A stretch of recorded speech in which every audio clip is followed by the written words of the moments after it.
اور مفتی اکمل صاحب کی ایک اور کلپ آج کل بڑا عام ہوا ہے، لوگ مجھے بھیجتے رہتے ہیں، میں چاہ رہا ہوں اس کو بھی میں اس کے ساتھ ہی ایڈریس کر دوں. وہ پبلک کو دھوکہ دے رہے ہوتے ہیں، وہ شلوار ٹخنوں سے اوپر کرنے والی جو حدیث ہے نا، اس کے اوپر انہوں نے ایک پورا کلپ سا ریکارڈ کر کے اور پبلک کو دھوکہ دے رہے ہوتے ہیں. جی جرابوں سے نہیں ٹخنے کور ہو جاتے، اگر اللہ کے نبی نے ٹخنے ہی کور کروانے ہوتے تو آپ جرابے کیوں پہنتے تھے؟ دیکھو ذرا، یعنی یہ عالم ہو کے پبلک کو دھوکہ دے رہے ہیں. اور بھائی اس حدیث میں کہاں لکھا ہوا ہے کہ ٹخنے ننگے ہیں؟ کہ ٹخنوں سے نیچے کپڑا لٹکانا نہیں ہے. لٹکانا وہ ہوتا ہے جو تہمت باندھی جاتی ہے اوپر سے، وہ لٹکنا ہوتا ہے. جرابیں لٹکائی نہیں جاتی، یہ جرابیں لٹکاتے ہیں اوپر سے، یعنی انہوں نے گھٹنے کے ساتھ جراب باندھ کے لٹکائی ہوتی ہے ایسے کر کے، وہ تو نیچے سے پہنی جاتی ہے. ٹخنے ننگے کرنا مقصد نہیں ہے، مقصد یہ ہے کہ ٹخنوں سے نیچے کپڑا لٹکنا نہیں چاہیے. یہ تکبر کی علامت ہے. سنن ابی داؤد کے اندر حدیث موجود ہے کہ آپ صلی اللہ علیہ وسلم نے فرمایا کہ کپڑے کا ٹخنوں سے نیچے لٹکانا ہی تکبر ہے. یہ آپ کی ڈیفینیشن ہے خود تکبر کی. اور وہ کہتے ہیں جی، وہ یہ کہتے ہیں جی ٹخنے ننگے کرو نماز کے لیے، وہ کہتے ہیں جی کرنے چاہیے، لیکن اگر کوئی نہیں بھی کرتا ہے تو وہ کپڑا اگر فولڈ کر لے گا تو وہ بڑا گناہ ہے. بھائی کپڑا فولڈ کرنا بھی منع ہے. صحیح بخاری کے اندر آپ صلی اللہ علیہ وسلم نے فرمایا کپڑوں کو سمیٹنے سے منع فرمایا، کف صوف سے اس کو کپڑوں کو الٹا کرنے سے منع کیا ہے. یہاں سے بھی نہیں فولڈ کر سکتے، نیچے سے بھی نہیں فولڈ کر سکتے.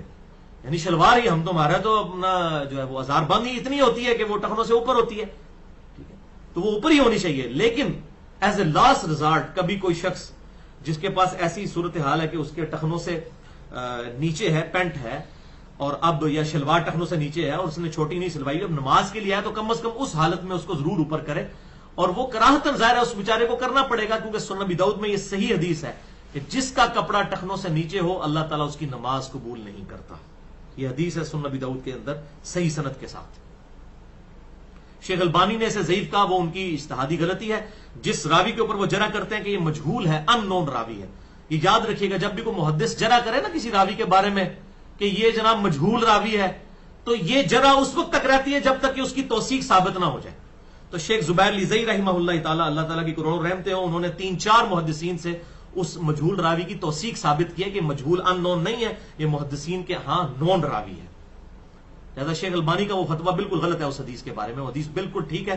مشکات المصابی میں بھی آپ کو نماز والے چیپٹر میں حدیث مل جائے گی کہ آپ صلی اللہ علیہ وسلم نے فرمایا جس کا کپڑا ٹخنوں سے نیچے ہو اللہ تعالیٰ اس کی نماز قبول نہیں کرتا. لہذا ایز اے لاسٹ ریزارٹ کم از کم نماز کے لیے ہمیں ٹخنوں کو ننگا ضرور کر لینا چاہیے. لیکن یہ ایز اے لاسٹ ریزارٹ ہے، میں اس کی ترغیب نہیں دلا رہا، ایز اے لاسٹ ریزارٹ ہے.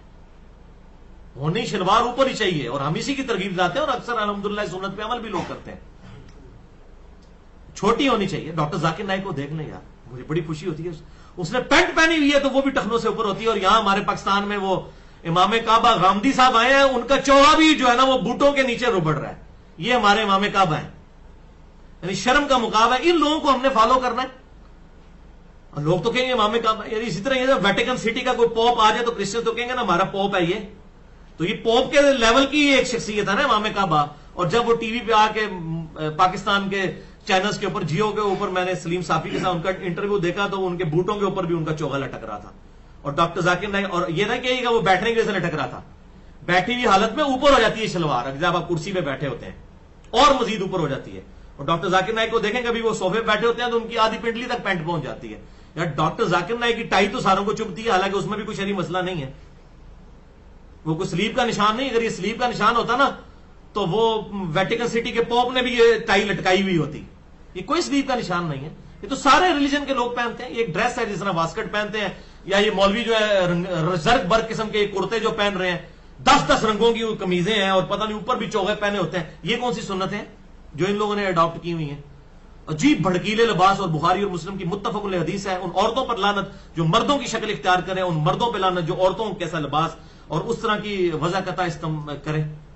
اور یہ آج میں نعت خانوں کے لباس دیکھتا ہوں تو شرم آتی. یقین کریں یہ تو نئی نو بیاتا دلہن بھی اس قسم کے لباس نہیں پہن سکتی جو جس قسم کے انہوں نے لباس پہنے ہوتے ہیں. یہ کون سی اسلام کی خدمت ہو رہی ہے؟ تو امام کعبہ کا بھی یہی حال ہے. وہ میں نے دیکھا، مجھے بڑا دکھ ہوا. میں نے کہا یار یہ لوگ کیا کر رہے ہیں، کس طرف جا رہے ہیں؟ اور پھر وہ حدیث صحیح بخاری سے ایک لے آتے ہیں جی، وہ حضرت ابوبکر صدیق رضی اللہ تعالیٰ عنہ کا تیمم نیچے لٹک جاتا تھا. انہوں نے کہا اللہ کے محبوب صلی اللہ علیہ وسلم میرا تیمم نیچے لٹک جاتا ہے. تو آپ صلی اللہ علیہ وسلم فرمایا کہ ابوبکر خیر ہے، تم تکبر کے طور پہ تو ایسا نہیں کرتے. استغفر اللہ اتوب الیہ. اتنا جھوٹ باندھتے ہیں. وہ حدیث پوری پڑھیں، وہ اس طرح نہیں ہے. انہوں نے کہا یا رسول اللہ صلی اللہ علیہ وسلم میرا پیٹ بڑا ہوا ہے، میری تہمت